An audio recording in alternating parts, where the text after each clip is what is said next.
ikuti program Camera, catatan Menko Airlangga. Ketika berpihak kepada produk lokal, itu adalah merupakan bagaimana Anda menjaga lingkungan sekitarnya, ya. Yang tentunya kalau lingkungan terjaga, ya chaos-nya nggak akan mungkin.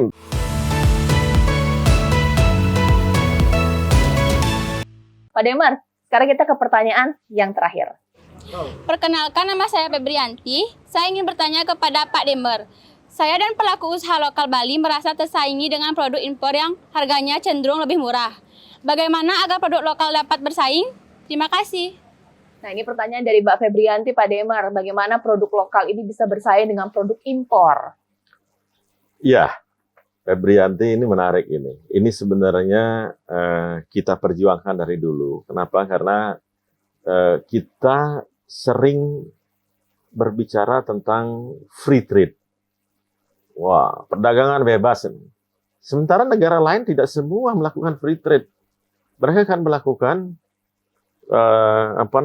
kepentingan negaranya, state interest namanya. Ya, mereka akan mengeluarkan pajak tinggi, mereka akan mengeluarkan kuota dan sebagainya. Termasuk juga sekarang ini bagi UKM sebenarnya di Bali ini, gimana sekarang ini mendapat tempat. Saya masih melihat di restoran umpamanya, ya produk-produk lokal belum ditonjolkan, ya ada aturan, tapi aturannya biasanya itu hanya di aturan aja, tidak terimplementasi dengan baik. Saya harap nantinya, ya bahkan nanti setiap umpamanya di restoran itu harus ada sedikit pajangan tentang kerajinan UKM. Itu bisa diperdakan. Terus kemudian bagaimana produksi-produksi dalam negeri, umpamanya jus yang buah lokalnya harus ada di setiap menu di ini. Ya, baik Western maupun makanan Western ataupun makanan Jepang, kita harus mendikte mereka untuk kepentingan apa? Kepentingan lingkungan. Jangan hanya bicara CSR. Ya, mereka bicara, kami akan melakukan CSR.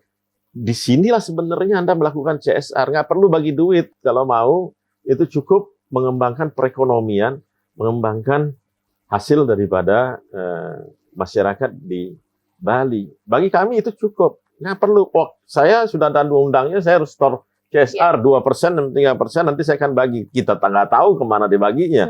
Tapi ketika berpihak kepada pengrajin, ketika berpihak kepada produk lokal, itu adalah merupakan bagaimana Anda menjaga lingkungan sekitarnya, ya.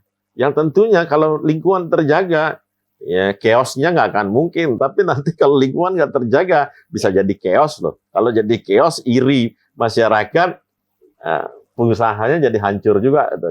Jadi saya berharap ini harus dimengerti bersama-sama apa arti daripada CSR itu sendiri, terimplementasi dengan baik. Nah itu yang saya harapkan. Memang kalau produk lokal ini pemerintah harus berpihak di negara manapun, di negara manapun mereka akan berpihak kepada pengusaha lokal, ya.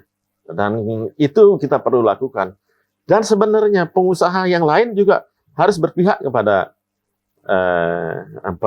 kepada lokalnya, karena itu mereka harus menjaga juga lingkungan. Nah, kalau yang produk-produk import itu, nah ini perlu kerja yang lebih intensif, di mana kita harus membatasi produk import, kuotanya, kemudian tarif tinggi, ya, sehingga produk kita bisa bersaing harganya. Kalau tidak, memang tidak bisa. Dan jangan lupakan free trade, karena sudah sekarang ini negara-negara udah masing-masing bikin grup sendiri-sendiri. Kalau dulu free trade, tapi sekarang buktinya Amerika sendiri bikin ada NAFTA segala macam yang dibikin. Jadi saya berharap di samping kita sudah melakukan kemampuan untuk membuat perdanya, tapi implementasinya juga harus ditingkatkan. Udah terjawab ya 3 pertanyaan langsung dari masyarakat untuk Pak Demar. Tapi sekiranya ini dari 3 pertanyaan itu seputar ekonomi dan usaha atau pengusaha lokal yang ada di Bali. Pak Demar, sebenarnya tapi Pak Demar optimis tidak ya bahwa pengusaha lokal ini bisa bertahan dengan berbagai macam tantangan perkembangan zaman saat ini bisa survive lagi walaupun kita sekarang masa transisi di pandemi, bagaimana Pak? Iya, saya masih optimis dengan Bali karena Bali mempunyai kan kalau kita bicara ke depan itu masalah inovasi dan kreativitas. Nah, dua ini dimiliki oleh Bali.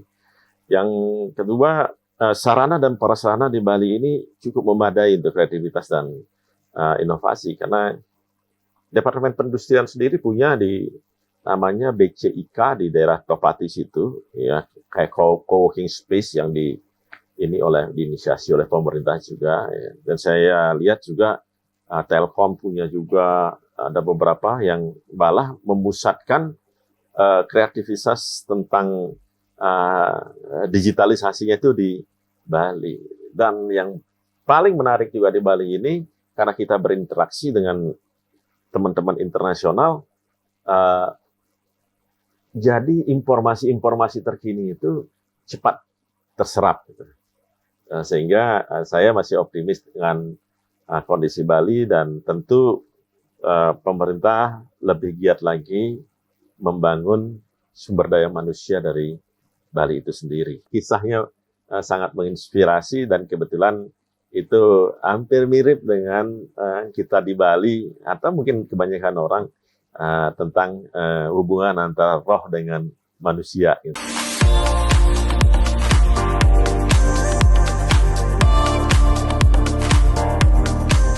Ikuti program Camera, catatan Menko Airlangga.